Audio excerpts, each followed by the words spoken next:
안녕하세요. 저는 지방에 살고 있는 고등학교 미술교사입니다. 힘들었던 아홉수를 겪고 올해 30이 됐답니다. 별별 일이 많았던 제 아홉수 덕에 저는 지금의 평범한 일상이 너무나 감사해요. 저와 남편은 같은 미대 출신이었습니다. 캠퍼스 커플이었죠. 저희는 23살 때부터 만났어요. 28살에 결혼했고요. 졸업 후 저는 미술교사가 됐고 남자친구는 미술학원 원장이 됐습니다. 저희가 연애를 오래 했는데도요. 막상 결혼을 하니 제가 모르는 남친의 모습이 많더라고요. 연애와 결혼은 완전히 다르다는 걸 느꼈습니다. 연애 때는 혹시나 덜컥 임신하면 어쩌지 걱정이었는데요. 결혼하고부터는 애가 안 생겨서 그게 걱정이더라고요. 남편은 그런 저에게 늘 못마땅한 듯 말했어요. 임신이 안 되는 게 꼭 저만의 문제인 것처럼요. 이번에도 실패야? 남편은 그날따라 날카롭게 저에게 말했어요. 이 정도로 임신 안 될 수가 있나? 자기야, 아무래도 우리 병원 가봐야겠지? 뭔 소리야? 우리라니? 당연히 부부니까 함께 가야지. 뭐 내가 같이 가줄 수는 있는데 검사는 혼자 받아. 그게 무슨 소리야? 왜 나 혼자 검사를 받아? 난 문제 없으니까 너만 받으면 돼. 내 몸은 내가 제일 잘 알거든. 뭐야? 나 슬슬 기분 나쁘려고 그래? 문제는 나한테 있으니 나만 검사하면 된다는 말이잖아. 게다가 당신이 의사도 아니면서 병원 안 가보고 어떻게 하는데? 자기야, 내가 팩트를 말해줄게. 일단 기본적으로 네가 왜 임신이 안 되는지 알아? 네 스케줄이 너무 타이트하잖아. 바쁘고 피곤한데 자연 임신이 쉽게 되겠냐? 이제는 또 내가 바빠서 임신이 안 되는 거라고? 그래, 애가 너처럼 바쁜 사람한테 오고 싶겠냐? 너도 남들처럼 쉬엄쉬엄 일해. 그럼 애도 알아서 잘 찾아올걸? 아님 우리 애를 위해서 네가 학교를 그만두는 것도 난 나쁘지 않다고 생각해. 애 낳고 언제든지 내 옆에서 일할 수 있잖아. 내 옆에서 학원 일이나 도우면서 육아하면 돼. 이 남자가 미쳤나? 지금 뭐라는 거야? 내가 멀쩡히 다니는 학교를 왜 그만둬? 애 가지고 싶다며? 그러니까 네 말은 내가 학교를 그만둬야 임신이 된다는 거야? 당연하지. 아니면 너 뭐 다른 문제 있는 건가? 그럴 수도 있겠다. 뭐? 너 지금 되게 남일처럼 이야기한다. 나 네 부인이야. 그런 식으로 이야기한다고? 그리고 내가 바빠서 그런 거면 내 동료 교사들도 다 임신이 안 돼야지. 왜 나만 안 돼? 말이 되는 소리를 해. 그리고 애가 안 생기는 건 여자만의 문제가 아니야. 부부의 문제지. 넌 항상 묘하게 내 문제라고 단정짓더라. 난 남들 일하는 만큼 일하고 남들만큼 운동하고 남들만큼만 취미생활해. 내가 바쁜 게 아니라 당신이 너무 게으른 거지. 운동도 안 하고 맨날 피곤해하는 게 누군데. 자기네 체력을 좀 길러.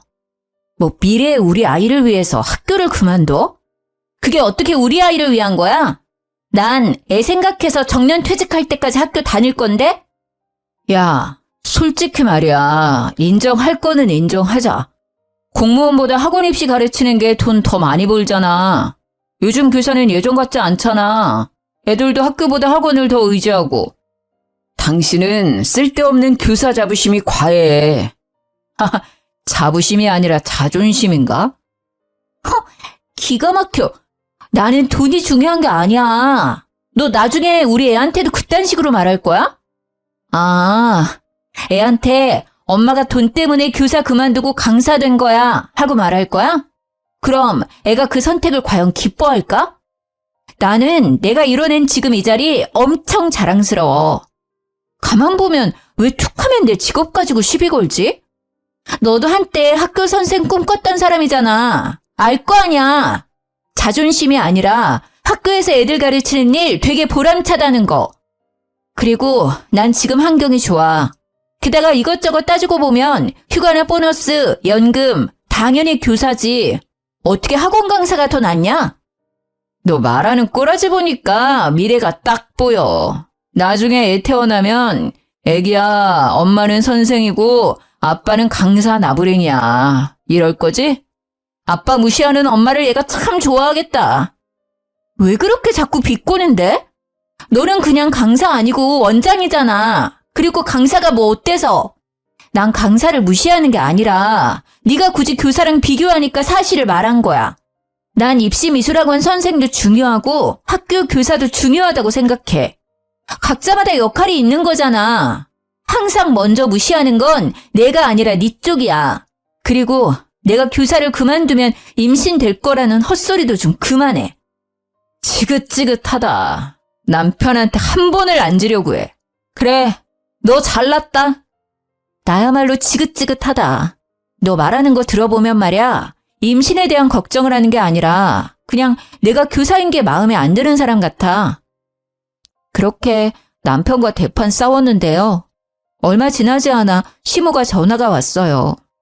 연애 때는 그러지 않았는데 결혼하고부터는 무슨 일만 생기면요.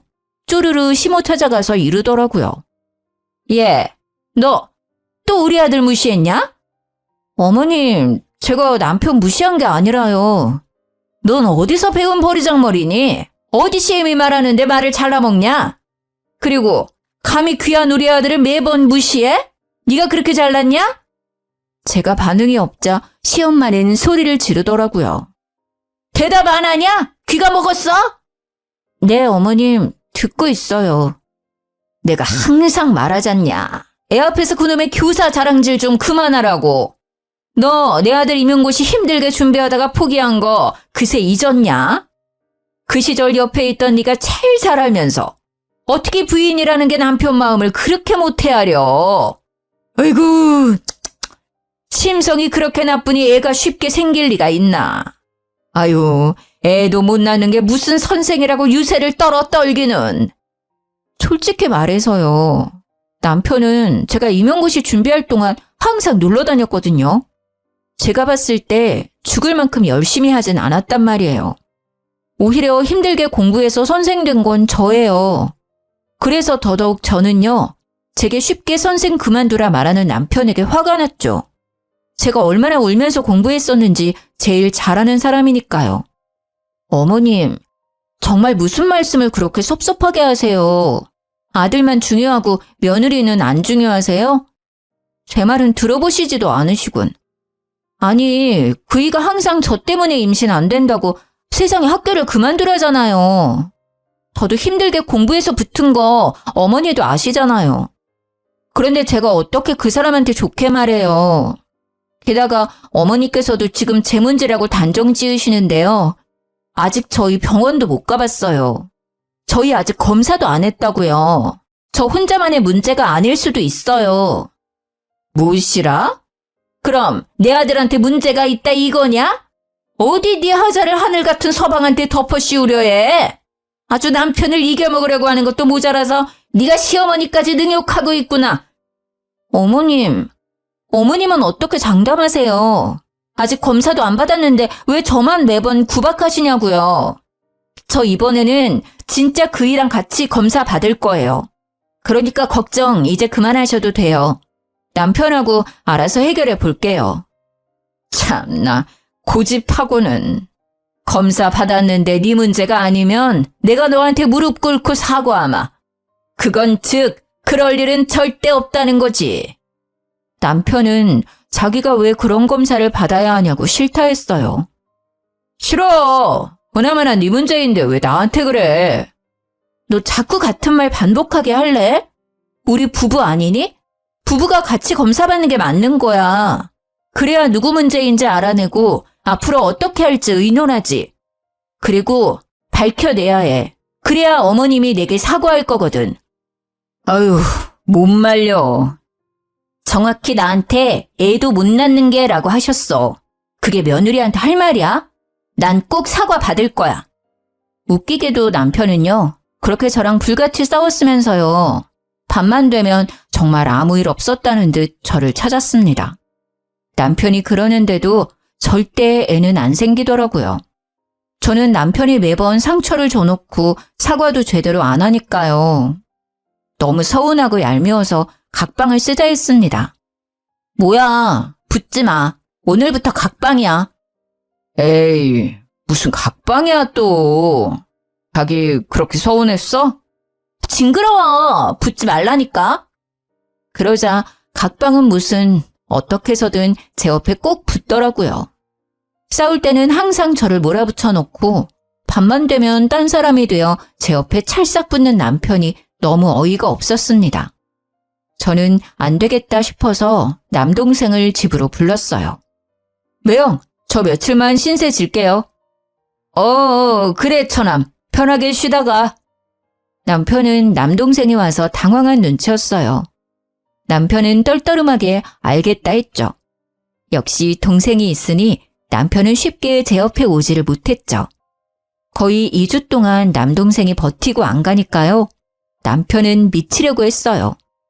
자기야, 처남 좀 집에 가라고 해. 싫어. 난 내 동생 있으니까 심부름도 시킬 수 있고 너무 좋아. 심부름? 아니 내가 있는데 왜 동생이 필요해? 그냥 당신은 내 말 잘 안 들어주니까? 뭐 하면 되는데 나한테 다 시켜. 그럼 같이 병원 가서 검사 받자.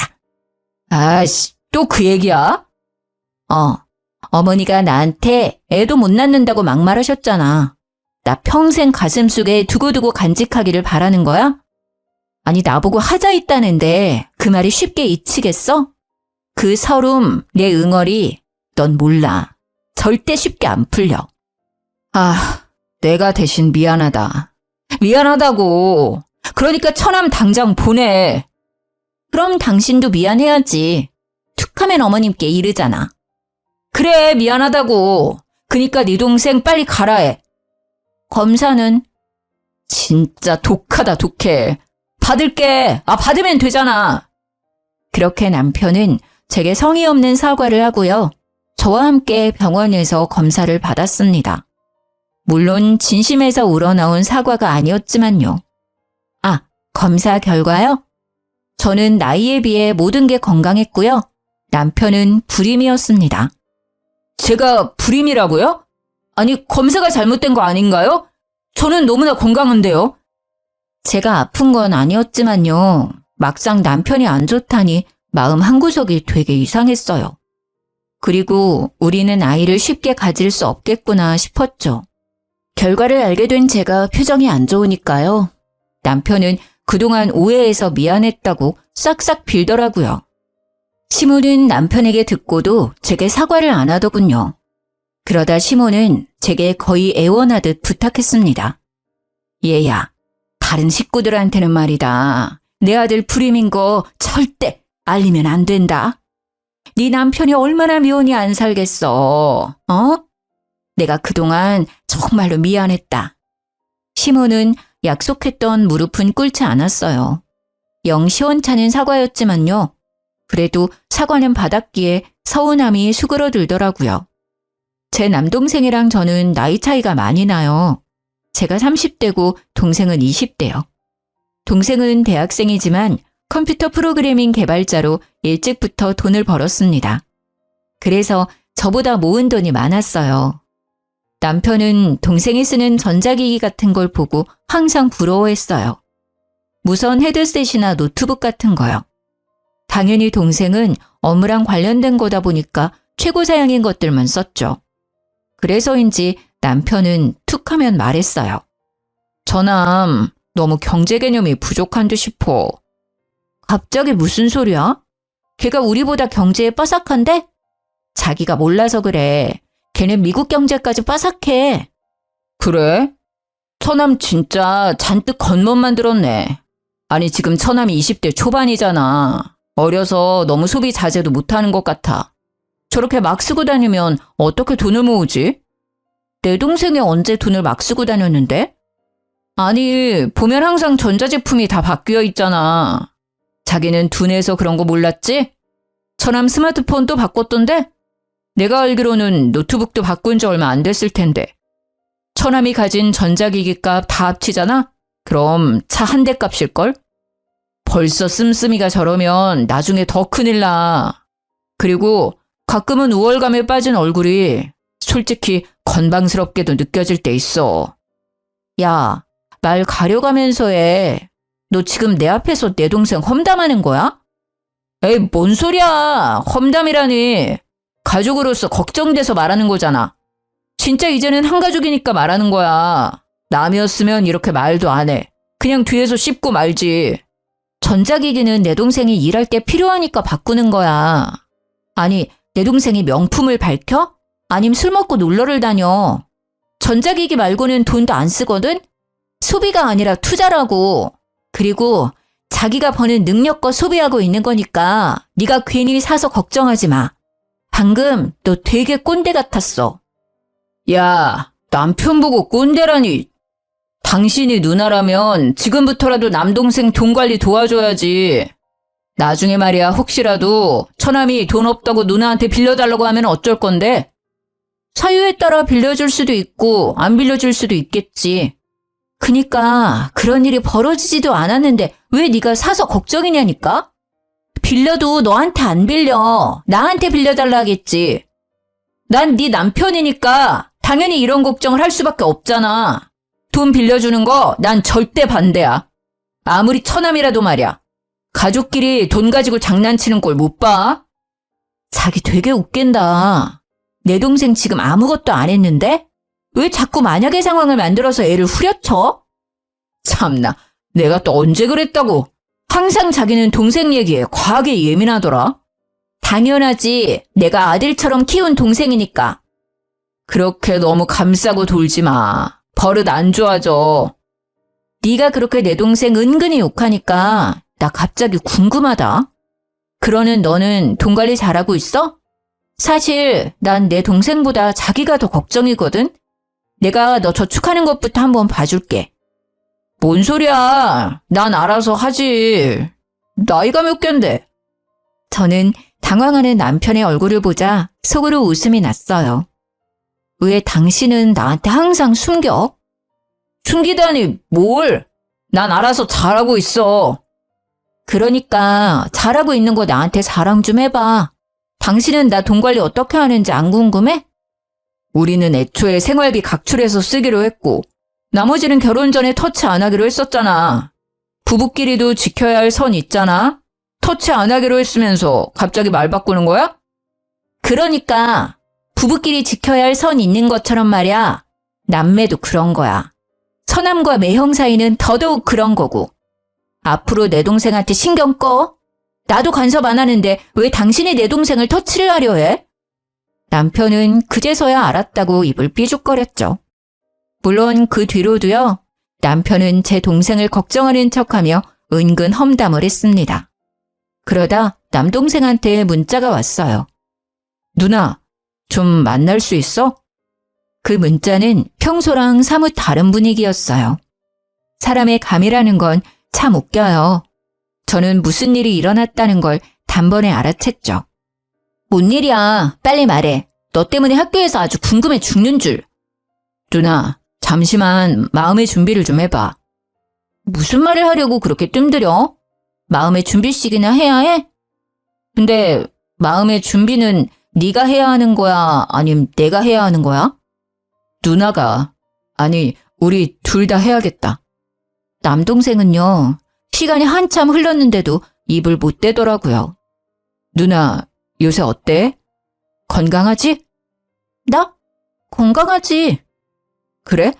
그러면 매형은? 매형? 매형도 잘 먹고 잘 자고 건강해. 그럼 매형 요즘 학원 일은 어때? 저는 점점 더 불안해졌습니다. 아무리 마음의 준비를 했다고 해도 동생 입에서 매형이라는 단어가 나올 때마다 이상하게 심장이 내려앉는 듯 했어요. 갑자기? 매형 학원은 왜? 학원에 무슨 문제 있어? 문제? 없는데? 너 근데 왜 자꾸 매형 이야기야? 걔가 너한테 뭐라 하디? 설마 너 경제관념 없다고 막 기분 나쁘게 했어? 뭐야, 매형이 평소에 날 그렇게 말해? 경제관념 없다고? 매형 참 웃기네. 아니야, 매형은 친형처럼 그냥 걱정하는 거지. 모르겠다. 사실은 질투도 좀 섞여 있는 것 같아. 너 나이에 비해 돈 많이 벌잖아. 처남이 자기보다 능력 좋으니 신경 쓰이겠지. 매형은 됐고 누나 진짜 건강한 거 맞지? 혹시 나한테 말 못할 고민 같은 거 없지? 없어. 건강하다니까. 야, 나 슬슬 불안하거든? 빨리 얘기해주면 안 돼? 저는 보통 일은 아닐 거라 예상했어요. 동생의 얼굴에는 수심이 가득했죠. 실은 누나, 매형이 나한테 돈 빌렸어. 한 번 아니고 여러 번. 근데 빌리기만 하고 갚을 생각을 전혀 안 하시네. 돈은 천천히 받아도 돼. 근데 누나한테는 말해야 할 듯 싶어서. 게다가 뭐? 아니 이런 미친 인간, 너한테 돈을 빌려? 왜 빌려줬어? 게다가 뭐? 누나 시험관 시술 말이야. 어? 시험관 시술이라니? 저는 제가 잘못 들은 줄 알았어요. 괜찮은 거 맞아? 나한테는 힘든 티 내도 돼. 뭔 소리야 그게. 역시 긴가민가 했는데 그것도 아니지? 매형 진짜 안 되겠네. 무슨 그런 거짓말을. 아, 설마. 매형이 누나 불임이라던데 아니지? 아니, 아니지. 근데 뭐 불임은 맞기는 해. 나 말고 네 매형이 불임이래. 그건 또 그거대로 충격이네. 아무튼 매형이 나한테 빌린 돈 말고도 여러 번 돈 받아갔어. 누나 병원비로 쓴다고. 뭐? 그건 또 뭔 소리래? 누나 시험관 시술 준비한다잖아. 그 소리에 내가 어떻게 돈을 안 줘. 나 놀라서 혼자 얼마나 울었는데 다 거짓말이었다니. 진작 누나한테 물어볼걸. 누나 힘들까봐 못 물어봤었거든. 매형은 어쩜 그런 거짓말을 눈 깜빡 안 하고 치지? 나 좀 소름 돋는다. 누나가 티는 안 내도 매일 주사 맞고 힘들어한다 했거든. 그리고 누나 불쌍하니까 아는 척하지 말라고 그랬어. 돈 주면서도 한편으로는 찜찜하고 이상했거든. 근데 처음에는 슬퍼서 판단력이 흐려졌었어. 그러다 해맑은 누나 얼굴 보는데 바로 정신이 들더라. 병원 다니는 사람처럼 안 보였으니까. 도대체 너한테 돈을 얼마나 뜯어간 거야? 아니 걔는 돈을 다 어디 쓴 거야? 아, 내가 대신 미안해. 매형 학원도 문제 없다며. 그럼 내 생각인데 매형 아마 코인이나 주식하는 것 같아. 나한테 엄청 자주 이야기했었거든. 코인이랑 주식하면 자기 추천 좀 해달라고 말이야. 미안해. 진짜 미안해. 누나가 진짜 면목이 없다. 너네 매형, 아니 그놈이 이때까지 너한테 받아간 돈 얼마인지 말해줘. 누나가 당장 돈 보내줄게.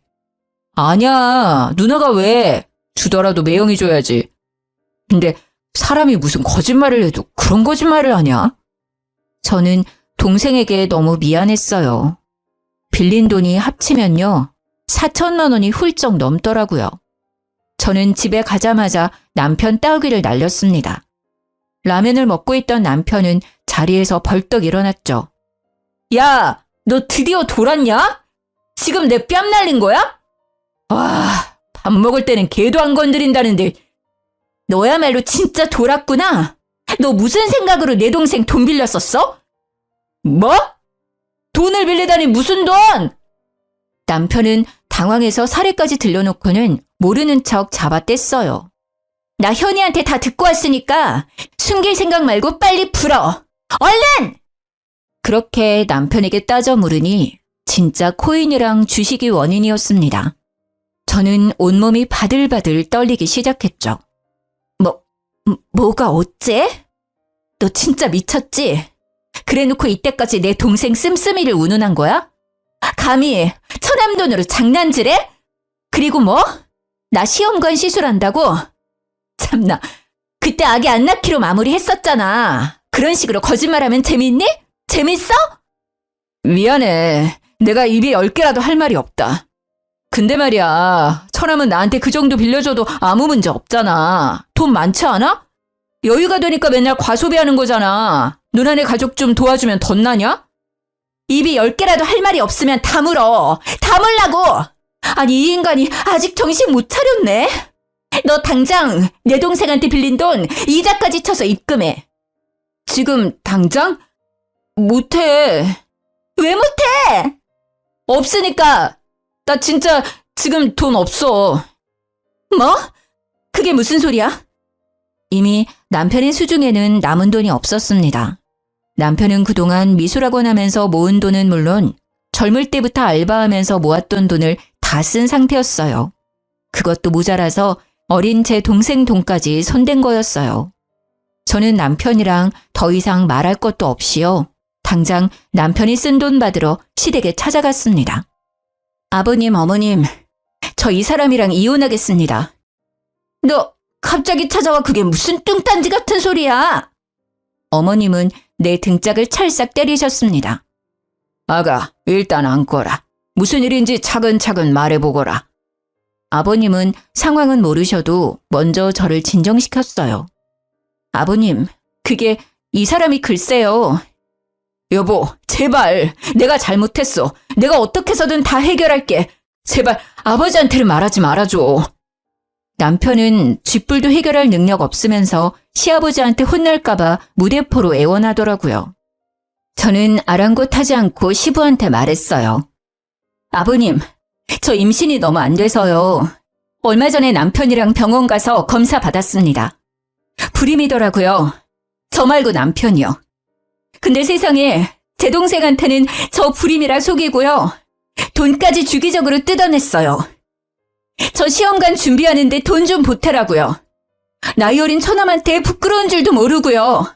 돈 빌린 거랑 병원비라고 속여간 돈들 합치면 4천만 원이 훌쩍 넘습니다.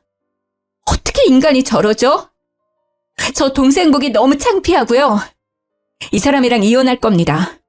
신뢰가 다 무너져 버렸어요.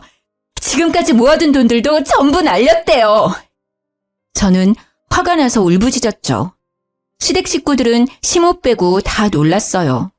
알고 보니 시댁에서도 제가 불임인 줄 알고 있더라고요. 남편은 아버님께도 돈을 받아갔었나 봐요. 제가 불임으로 힘들어한다는 핑계로요. 너 아무리 그래도 시아빠 앞에서 꼭 이렇게까지 해야겠니? 그 와중에도 시모는 저를 못마땅하게 노려봤어요. 자기 아들 잘못은 보이지도 않았나 봐요. 그러자 시아빠는 시모에게 소리를 빽 지르더군요. 당신은 당신 아들이나 혼내야지. 왜 며느리한테 감히 소리쳐? 아들 잘못 키운 것도 미안해 죽겠는데 당신까지 이래야겠어? 너 이놈아, 네가 단단히도 돌았구나. 뭘 어디서 잘못 처먹었어? 호적 파이고 싶냐? 와이프 가지고 이것저것 잘도 장사질했구나. 심지어 아픈 건 너면서. 이 여편네야, 당신도 미쳤어? 애매라는 사람이 다 알고 있으면서 말이야. 어딜 감쌀 게 없어서 저딴 걸 감싸고 있어? 아버지, 제가 잘못했어요. 제발요, 한 번만 용서해 주세요. 저 다시는 안 그럴게요. 남편은 시부의 바짓가랑이를 잡고 싹싹 빌었어요. 시모 역시요. 아이고, 여보, 잘못했어요. 다시는 안 그럴게요. 한 번만 봐줘요, 예? 그때 시부는 갑자기 제 앞에 무릎을 꿇으셨죠. 아가, 본의 아니게 상처 줘서 미안하다. 제발 나를 봐서라도 한 번만, 이번 딱 한 번만 용서해주면 안 되겠니? 내 2번 다시는 이런 일 없도록 하마. 네 남편에게 한 번만 기회를 주면 안 되겠니? 어렸을 때부터 만났으니 네가 얘를 제일 잘 알지 않니? 어? 시부의 말을 듣고 연애 때부터 지금까지 세월이 짧게나마 제 눈앞을 지나가는 듯 했어요. 무조건 돈 받고 이혼할 거라 굳게 다짐했었는데요. 그렇게 시댁까지 찾아온 거였는데요. 순간 엄청 흔들렸죠. 제가 힘없이 주저앉아 우니까요. 남편도 이제야 정신을 차린 듯 울면서 사과하더라고요. 잘못했어, 여보. 다시는 안 그럴게. 내가 잠깐 뭐에 홀렸었나 봐. 저는 바보같이 남편에게 한 번 기회를 더 줬습니다. 동생 돈은요, 시부가 일부분 먼저 갚아주셨고요. 시부가 남편 미술학원 보증금을 해줬었는데요. 미술학원 문을 닫고 그 보증금으로 나머지 빌린 돈도 갚았습니다. 남편은 이미 학원 강사들 월급도 밀린 상태였더라고요. 그래서 시부는 고민도 없이 학원 접으라 하셨죠. 그렇게 모든 걸 원상복귀하고 남편이 이제는 철이 들지 않을까 기대했어요. 20대부터 자기가 일군 일터를 잃은 남편은요, 의외로 씩씩하게 잘 버텼어요. 시부는 남편에게 본인 식당에서 일 배우면서 돈의 소중함을 알라 하셨죠. 저는 내심 남편이 엇나갈까봐 걱정했었는데요. 곧 배워서 식당 일도 잘하더라고요.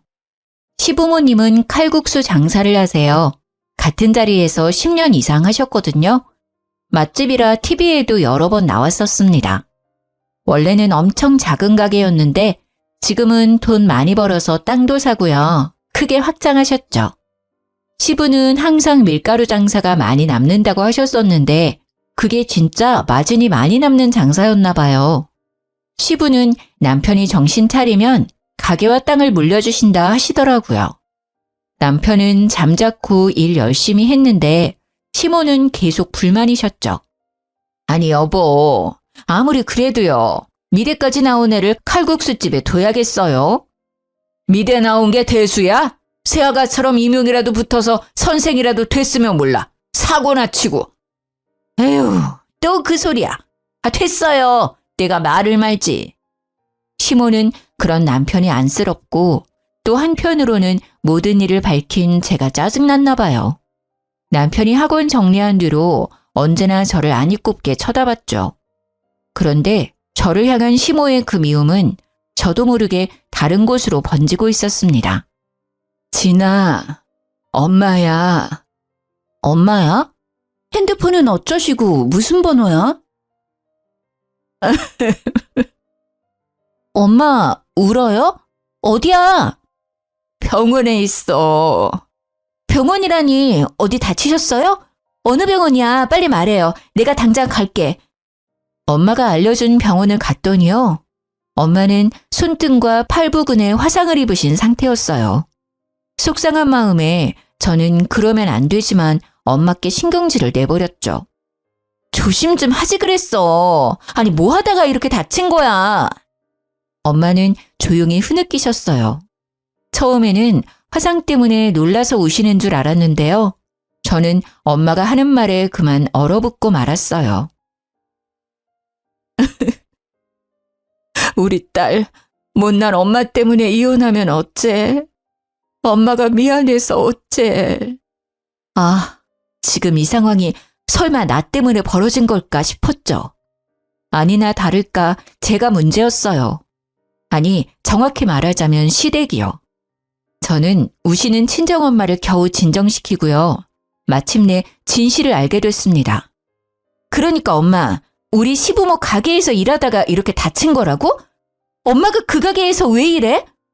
몇 달 전에 네 시엄마가 전화가 왔어. 너 불임이라고. 애도 못 낳는데 이혼시키고 싶다더라. 내가 죄송하다고 빌었지. 그랬더니 시험관 시술 준비하려면 돈이 많이 든다잖아. 근데 엄마가 돈이 있냐 뭐가 있어. 몸으로라도 그 빚 갚으려고 했지. 어떻게 하면 되냐고 여쭈니 가게 출근하라더라. 근데 엄마 생각보다 너무 힘들더라. 새벽부터 밤새 종일 일하고 칼국수 한 그릇만 먹으니 배도 엄청 고프고 서러웠어. 시아빠는 일주일에 3번 쉬거든요. 알고 보니 시모는요. 시부가 일 쉬는 날에 엄마를 불러서 일을 시킨 거예요. 무급으로 종일 일을 시켰다네요. 식사는 저녁에 칼국수 한 그릇 주고요. 엄마 말을 들어보니 남편이 가게로 온 뒤부터 엄마도 일을 시작했대요. 시모도 방관한 남편도 너무 화가 났습니다. 사돈, 설거지 좀 똑바로 해요. 네, 사돈 죄송해요. 사돈, 김치맛이 왜 이래? 누구 장사 망칠 일 있어요?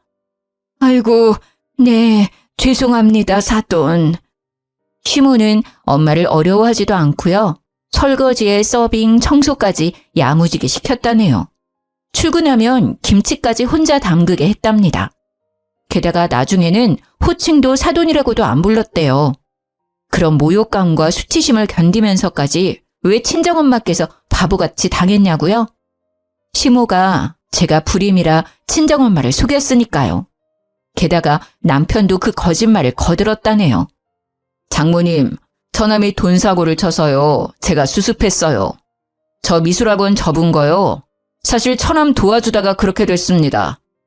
아이고 미안해서 어쩌나. 미안해. 내가 정말 미안해. 엄마는 또 아무것도 모르신 채로 남편에게 사죄했다네요. 그렇게 저와 이혼 안 하는 조건으로요. 엄마는 시댁 식당 일을 열심히 도왔던 겁니다. 사돈, 아니 시연엄마, 얼른 손님께 무릎 꿇어요. 하마터면 크게 다칠 뻔했잖아요. 이 뜨거운 걸 조심하지 않고. 정말 죄송합니다. 죽을 죄를 지었네요. 죄송합니다. 제가 눈이 잘 안 보이는 데다가 갑자기 빈혈기가 돌아서요. 조용히 하고 얼른 사과나 하세요. 아니요, 사장님, 저는 괜찮으니 그쯤 해주세요. 어머님, 괜찮으세요? 어머, 손 많이 다치신 것 같아요. 어떡해요? 병원에 빨리 가보세요. 시무가 난리치자 오히려 손님이 엄마 걱정을 더 해주셨대요. 아니 진짜 딸내미는 도서 뭐예요? 아니 선생이면 뭐해? 애꾸는 엄마 눈도 안 고쳐주고 남의 장사 다 말아먹을 일 있나? 저희 친정 엄마께서는요. 후천적인 이유로 한쪽 시력을 잃으신 상태거든요. 그래서 가끔 중심 잃을 때가 있으세요. 때문에 식당이라는 건 매우 위험합니다. 남편도 당연히 그 사실을 알고 있었고요. 안 그래도 엄마는 눈이 불편한데 하루 종일 굶기고 일을 시키니 빈혈까지 생겨서 사고가 난 거예요. 서빙하다가 그만 중심을 잃어버린 거죠. 그러면서도 엄마는 손님한테 피해갈까 봐요. 그대로 자기 품에 칼국수를 부은 거예요. 엄마 손은 뜨겁게 타들어가는데 시모라는 사람은 손님 앞에서 무릎 꿇게 하고요. 애꾸눈이라고 모욕감을 준 거였죠. 게다가 전화랑 가방도 못 챙긴 엄마한테 한 말이 가관이었어요. 내일 일하려면 버스 타고 얼른 병원 가요. 시모는 조금도 친정엄마를 걱정해주지 않았어요. 택시는커녕 버스 타고 가라고 얼굴에 1,000원짜리 한 장을 던져줬다고 합니다. 요새 1,000원으로는 버스도 못 타잖아요. 엄마는 다시 가게에 들어갈 수도 없어서요. 근처 병원을 찾다가요. 물어서 병원을 찾아갔대요. 그렇게 화상 입은 상태로 1시간 정도 헤맸다더라고요. 그 와중에도 저랑 제 동생 생각에 세상이 무너진 마음이셨대요. 저는 몰상식한 시모와 모든 걸 방관한 남편에게 참을 수 없는 분노를 느꼈습니다. 저는 엄청 큰 보온병에요. 물을 가득 담아서 시부모 가게에 찾아갔습니다. 보온병을 들고서는 소리를 고래고래 질렀죠. 당신들 오늘 다 죽는 거야! 그러자 주방에서 시모와 남편이 뛰어나왔어요.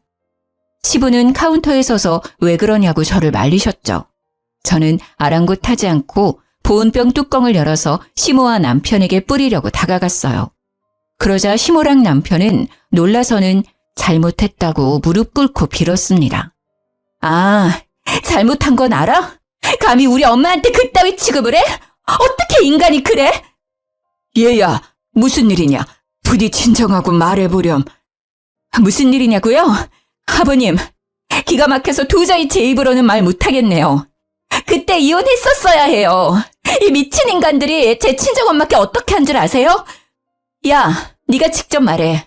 니들이 직접 말하라고. 내가 왜 왔는지 잘 알 거 아냐? 시모와 남편은 쭈뼛거리며 이때까지 있었던 일을 말했죠. 시부도 충격을 받았는지 잠시 휘청이셨습니다. 어머니, 아니 아줌마, 우리 엄마한테 애꾸눈이라 한 건 왜 빼요? 화상 입었는데 병원 가라고 얼굴에 1,000원 던졌다며? 온종일 일 시켜놓고는 일당으로 칼국수 한 그릇 줬다며? 내가 우스워? 우리 집이 그렇게 우스워? 니들이 뭐가 그렇게 잘났길래 우리 엄마 가슴에 상처를 줘? 저는 보온병을 열어서 남편이랑 시모에게 그대로 콸콸 부었습니다. 남편과 시모는 각기 다른 짧은 비명을 질렀죠. 당연히 보온병에 챙겨갔지만 끓는 물은 아니었어요. 정신 차리라고 얼음물을 챙겨왔었죠. 시모는 그게 뜨거운 물이 아닌 걸 알고는요. 곧바로 일어서서 저보고 정신 나갔냐고 뺨까지 때리더라고요. 또 머리채를 잡으려고 해서 저는 시모를 거칠게 밀쳐냈습니다. 시모와 남편은 여전히 반성은 없는 듯했죠. 남편은 제 보온병을 낚아채서 던지며 씩씩거리더군요. 시부는 그 광경에요. 조용히 저를 말리시며 말하셨습니다. 아가, 잠시 기다려봐라. 저런 미친 것들은 내가 처리하마. 너네는 진짜 뜨거운 맛을 봐야 해. 시부는 눈이 뒤집어져서 주방으로 그대로 달려가더군요. 펄펄 끓는 칼국수 육수를 한 바가지 푸는 시부를 보고요. 저도 놀라고 시모랑 남편은 다리에 힘이 풀려 싹싹 빌더라고요. 저는 진짜 뜨거운 물을 못 부어도 시부는 진짜 할 것 같았어요. 예상치 못한 상황에 당황한 저는 도리어 시부의 팔을 잡고 말렸습니다. 덜덜 떨던 남편과 시모는요, 바닥에 납작 엎드려 제게 사과하더군요. 시부는 자기가 어떻게 하면 좋겠냐고 면목이 없다 하셨어요. 저는 이제는 정말 이혼하고 싶다고 울어버렸죠. 그리고 친정엄마께 지금 이 모습에 배로 사과하라 했어요. 진심을 다해서요. 그리고 화상 치료 비용도 달라 했고요. 엄마 화상 입으신 것도 치료가 늦어져 흉터 오랫동안 남을 것 같았거든요. 그렇게 시모와 남편은 혹시라도 그날 정말 시부한테 죽을까 봐요. 제 친정엄마께 달려가 눈물 콧물 쏟으며 싹싹 빌었어요. 물론 엄마가 놀라실까 봐 시부랑 저도 함께 찾아갔습니다. 장모님, 아니 어머니, 제가 죽을 죄를 지었어요. 엄마가 그렇게 하실 때 저라도 말렸어야 했는데요. 제가 정말 잘못했습니다. 근데 저 진짜 이 사람 사랑해요. 이혼하기 싫어요. 말려주시면 안 될까요? 네? 어머니, 예전에 저 진짜 예뻐하셨잖아요. 네? 예정을 생각해서라도요. 저 사람 좀 설득해 주세요. 남편과 시모의 눈물이 가증스러운 악어의 눈물처럼 보여서 저는 속이 내내 울렁거렸답니다. 사돈, 부족한 제 아들 한 번만 봐주셔요. 제가 앞으로 여왕처럼 우리 새애기랑 안싸돈 모실게요. 저희 모자에게 한 번만 기회를 주시면 안 될까요? 이렇게 부탁하고 또 부탁합니다. 평생 죄 갚고 살겠습니다.